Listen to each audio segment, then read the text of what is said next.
Mount આબુના જંગલોમાં ભીષણ આગ, 100 હેક્ટર વિસ્તાર આગની ઝપેટમાં, એરફોર્સ વન વિભાગની ટીમ લાગી કામે. ગરમીની શરૂઆત સાથે જ આગ લાગવાની ઘટનાઓ શરૂ થઈ ગઈ છે. રાજસ્થાનના માઉન્ટ આબુના જંગલોમાં ભીષણ આગ લાગી છે, જેના પર 25 કલાક બાદ પણ કાબુ મેળવી શકાયો નથી. હાલ વન વિભાગ અને એરફોર્સ સહિતની ટીમો કામે લાગી છે.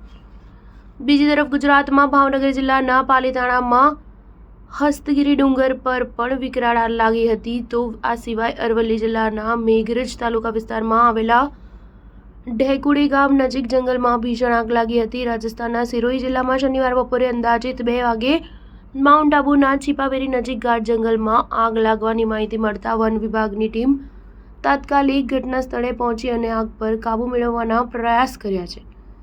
જણાવી દઈએ કે 100 હેક્ટર વિસ્તાર આગની ઝપેટમાં આવ્યો છે. માઉન્ટ આબુના જંગલોમાં 800થી વધુ પ્રજાતિના ઔષધીય છોડ, 250 પ્રજાતિના પક્ષીઓ, દીપડા અને 300 જેટલા રીંછ સહિત વિવિધ પ્રકારના જંગલી પ્રાણીઓનું ઘર છે. આગ પર કાબૂ મેળવવામાં સૌથી મોટી મુશ્કેલી ભારે પવન હોવાના કારણે આગ ઝડપથી ફેલાઈ રહી હતી, જેનાથી વન વિભાગના પ્રયાસોને સફળતા નથી મળી રહી.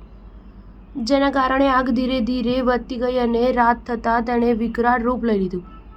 આગે જંગલના એક મોટા ભાગમાં વન સંપદાને ભારે નુકસાન પહોંચાડ્યું છે. આગે જંગલના એક મોટા ભાગને પોતાની ઝપેટમાં લઈ લીધો છે અને વન સંપદાને ભારે નુકસાન પહોંચાડ્યું છે. સ્ટાર ન્યૂઝ 7 હંમેશા સચ્ચાઈની સાથે.